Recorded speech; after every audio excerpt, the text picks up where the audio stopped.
ठाकुर जी वृंदावन आ गए। बहुत ध्यानपूर्वक सुनो, अब सब लोग बिल्कुल ध्यानपूर्वक कथा श्रवण करो।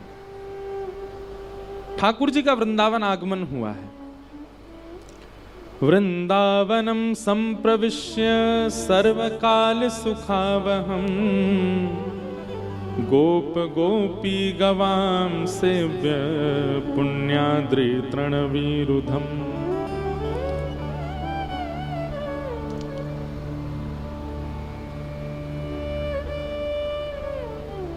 वृंदावन ठाकुर जी का इष्ट है। क्यों?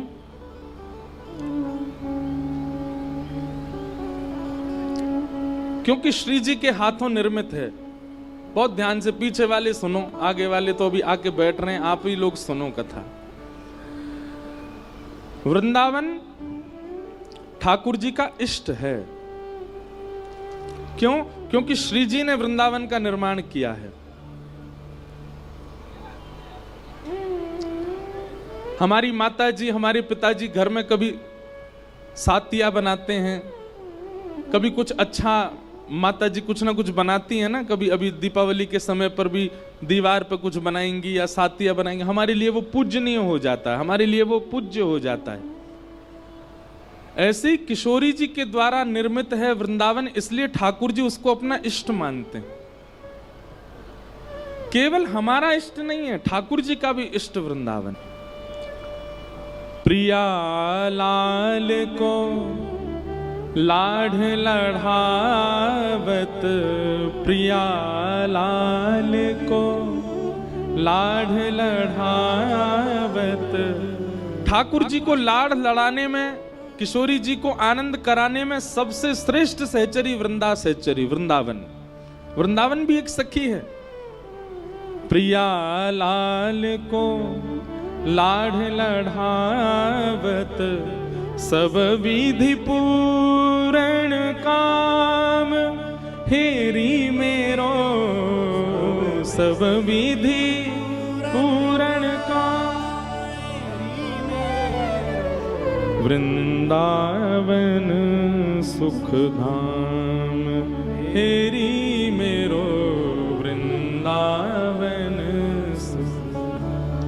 अरे हारी मेरो, वृंदावन सुख धाम हेरी मेरो।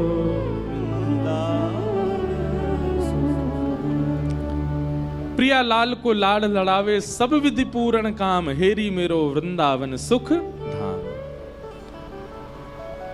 ऐसे वृंदावन में श्री ठाकुर जी का आगमन हुआ। वृंदावन आकर के भगवान ने कुछ लीलाएं की।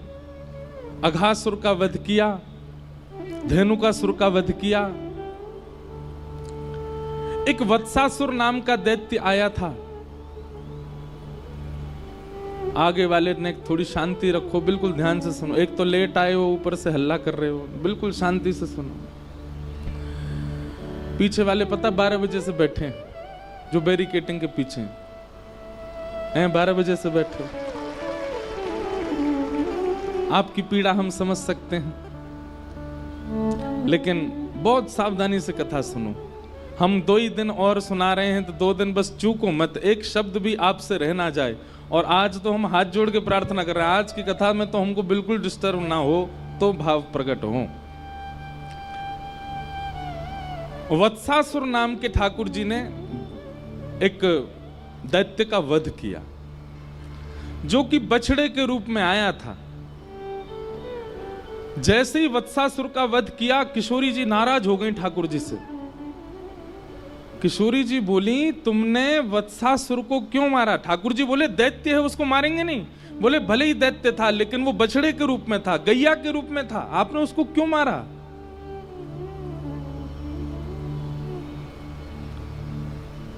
किशोरी जी की ठाकुर जी की नेक नेक नोक झोंक है गई, यही बात सुन। आहा, एक श्लोक है, श्लोक में ही ठाकुर जी और किशोरी जी का पूरा संवाद है। ठाकुर जी किशोरी जी को मनाने गए। अब आपने पदों में तो मान लीला सुनी है, हिंदी में मान लीला सुनी, संस्कृत में मान लीला सुनो। ठाकुर जी गए और ठाकुर जी जाकर के किशोरी जी के द्वार को खटखटा रहे हैं। तो अंदर से किशोरी जी कह रही हैं कोयम द्वारी, द्वार पर कौन है? तो ठाकुर जी बाहर से कह रहे हैं हरि ही, अपनो परिचय दे रहे हैं, कहा हरि ही, हरि आयो द्वार पर। किशोरी जी बोली हरि? हरि का मतलब होता है कौन? जो सब चीज हरण कर ले। हरण करना, हरण कौन करता है ब्रज में? बंदर। किशोरी जी बोली हे बंदर आया मेरे द्वार पे, अरे कोई जाओ या को भगा के आओ। प्राय ही उपवनम सखमृग पात्र किम, अरे कोई वन का बंदर आ गया है मेरे द्वार पे। तब ठाकुर जी कह रहे हैं अरे नहीं नहीं वो वाला हरि नहीं, कृष्णो हम दैते, मैं कृष्ण हूं आपका दैत। दैत कहते हैं घनिष्ठ को। दैत किसको कहते हैं? घनिष्ठ को। बहुत ध्यानपूर्वक सुनो, कृष्णो हम दैत, आपका अत्यंत घनिष्ठ कृष्ण हूं मैं।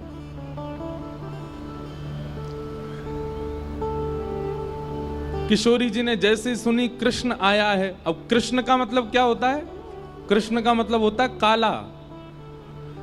किशोरी जी बोली अरे गोपी, लाल बंदर नहीं कारो बंदर आयो द्वार पे, भगा के आओ याकू। हरि नहीं आयो है, कृष्ण हरि आयो है, मतलब कारो बंदर या लंगूर आ गयो द्वार पे। कृष्णो हम दैते।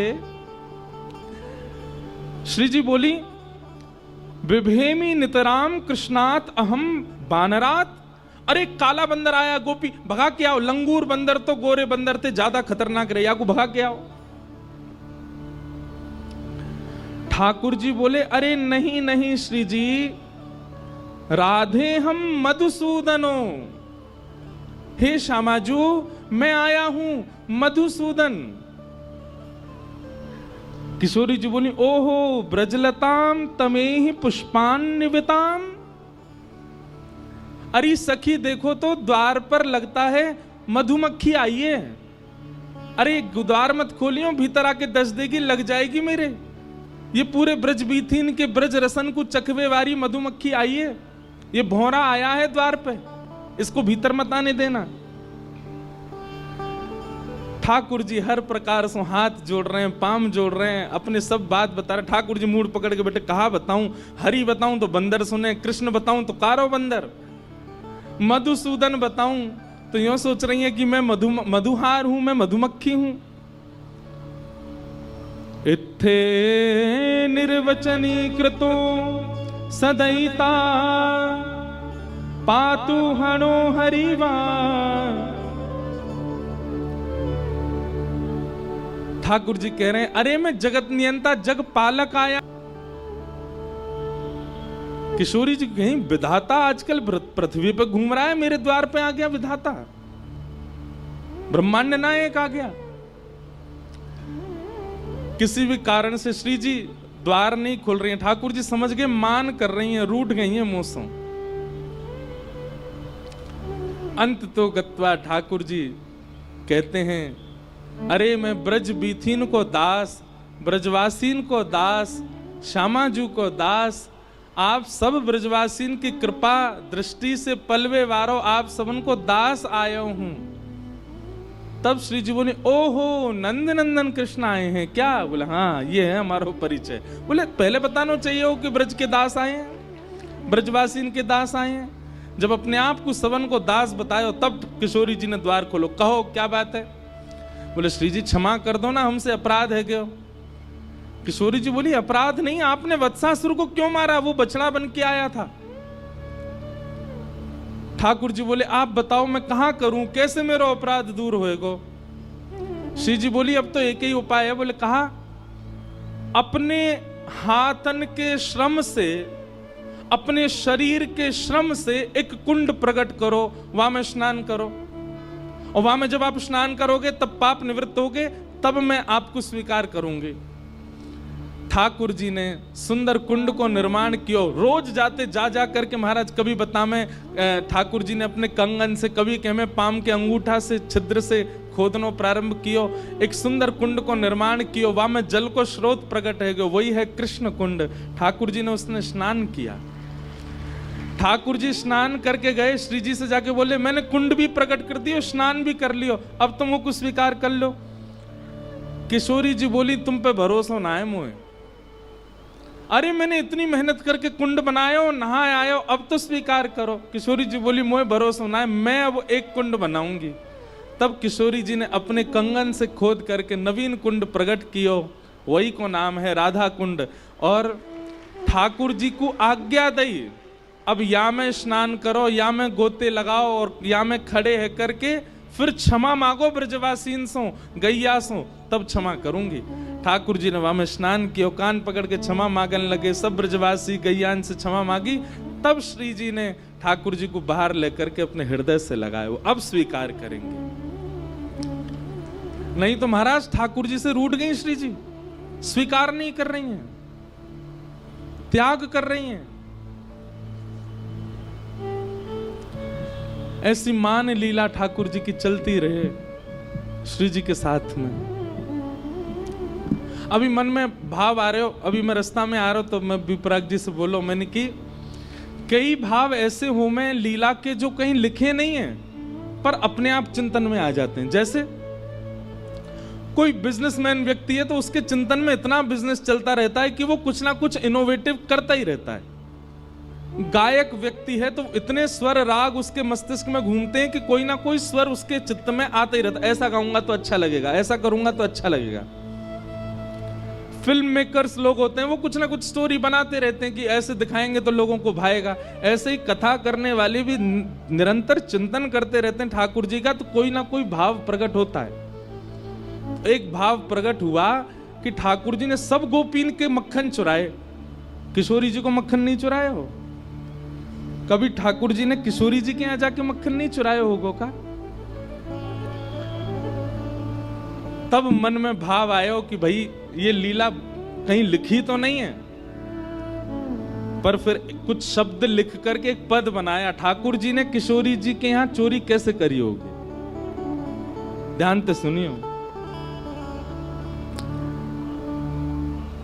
अब वैसे तो आपको चिंतन करना चाहिए, पर फिर भी आंख खोल के ही सुन लो। जब जब भाव लगे तो नेत्र बंद करके उस छवि का दर्शन करना जो यहां लिखा है। आहा, कुंवरी श्यामा मेरी प्यारी श्यामा, दधिमथ सुंदर लागे। मेरी प्यारी श्यामा दधिमथ सुंदर लागे। सब लोग इधर देखो, कैसा है स्वरूप। कीर्ति मैया, राधा रानी की मैया ने किशोरी जी से कही, लाली अब तू बड़ी होती जा रही है, ने घर के काम काज सीख ले। किशोरी जी बोली कहा करूं मैया? बोले अब तू दही मथनो सीख ले, मक्खन निकारे कर, धीरे धीरे घर के कामन ने अपने जीवन में ला। तो किशोरी जी आज पहली बार दधी मंथन कर रही हैं। किशोरी प्यारी दधिमथ सुंदर लागे। किशोरी प्यारी दधिमथ सुंदर। तनिक तनिक हाथन सो मथनी, तनिक तनिक